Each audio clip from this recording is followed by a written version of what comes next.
पार्श्विक विस्थापन को इंग्लिश में कहते हैं लेटरल डिस्प्लेसमेंट। क्या कहते हैं? Lateral displacement.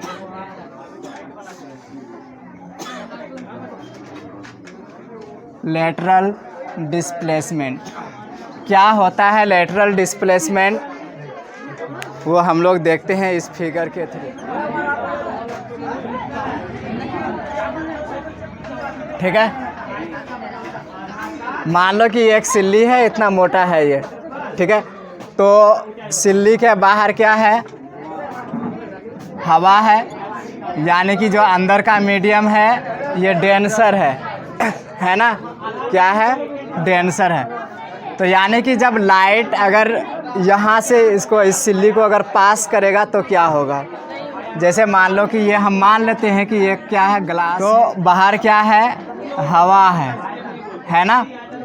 तो यहाँ से जो है किरणें जब आती है, इसको ऐसे करते हैं,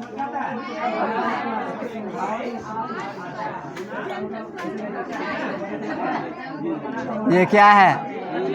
अभिलंब है। तो यहाँ अपवर्तन होगा। ठीक है, अपवर्तन जब होगा तो ये क्या करेगा? अभिलंब की ओर झुकेगा। तो ये कोण आई है और ये कोण आर है ना? फिर उसके बाद इस सिल्ली को चूँकि पार करना है, ठीक है ना, तो पार करेगा तो फिर यहाँ क्या होगा? अभिलंब होगा। तो ये क्या है? डेंसर है, यानी कि सघन माध्यम। और ये जब प्रकाश की किरणें सघन माध्यम से विरल माध्यम में आता है, अभिलंब से दूर भागता है। तो मान लो कि ये कुछ इस तरह से निकला। ठीक है ना? ठीक है, ये निकला। तो फिर इसके लिए ये कोण आई हो जाएगा और ये कोण आर हो जाएगा। ठीक है ना? तो यहाँ अगर हम देखें तो ये किरण क्या आ रही है? तो जो किरण आ रही होती है उसको क्या कहते हैं? आपतित किरण कहते हैं। इसको क्या कहते हैं? आपतित किरण कहते हैं। आपतित किरण। ठीक है, और यहाँ इस सिल्ली से जो निकलता है जो किरण, इस किरण को कहते हैं निर्गत। इस किरण को क्या कहते हैं? निर्गत किरण कहते हैं। ठीक है ना? इस किरण को क्या कहते हैं? यहाँ नहीं लिखते हैं, इसको क्या कहते हैं? निर्गत किरण कहते हैं। ठीक है, तुम लोगों को बोले ना, गप नहीं करना है। इसको निर्गत किरण कहते हैं। अगर हम देखें इस निर्गत किरण को अगर हम सीधा करें तो हमको ऐसा लगेगा कि ये किरण कुछ इस तरह से है। ऐसा है क्या? ऐसा ही है। अगर ये किरण अगर सीधा जाता तो क्या होता? ऐसा होता है कि नहीं? यही होता। ठीक है, तो यह है निर्गत किरण और यह है आपतित किरण। तो अगर इन दोनों किरणों के बीच की अगर दूरी देखें तो ये जो दूरी होता है ये लंबवत होता है। दोनों रेखा क्या है? समांतर है, तो इसलिए क्या होगा? ये लंबवत होगा। इसी डिस्टेंस को कहते हैं पार्श्विक विस्थापन। इसी डिस्टेंस को क्या कहते हैं? इसी डिस्प्लेसमेंट को क्या कहते हैं? पार्श्विक विस्थापन।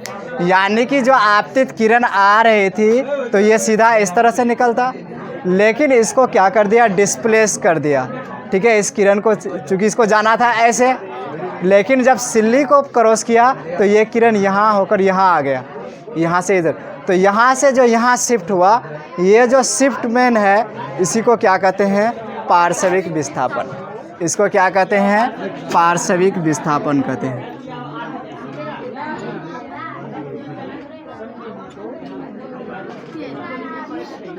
इसको क्या कहते हैं?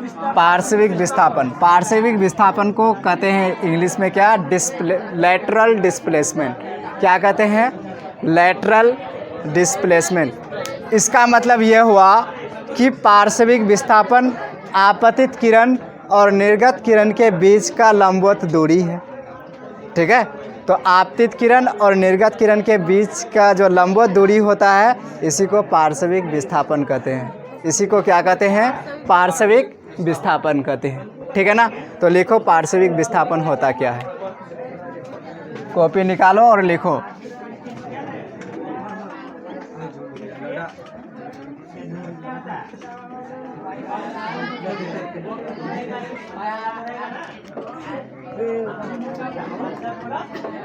आपतित किरण और आपतित किरण तथा निर्गत किरण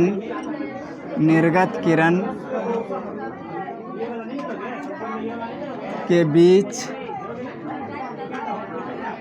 लंबवत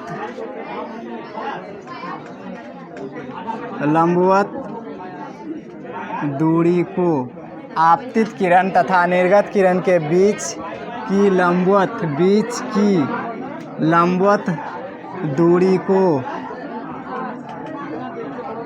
को पार्श्विक विस्थापन कहते हैं। पार्श्विक विस्थापन कहते हैं। पार्श्विक विस्थापन कहते हैं। ठीक है, पार्श्विक विस्थापन कहते हैं। ठीक है, तो ये जो पार्श्विक विस्थापन है, ये सिल्ली जितना मोटा होगा पार्श्विक विस्थापन उतना ही बड़ा होगा।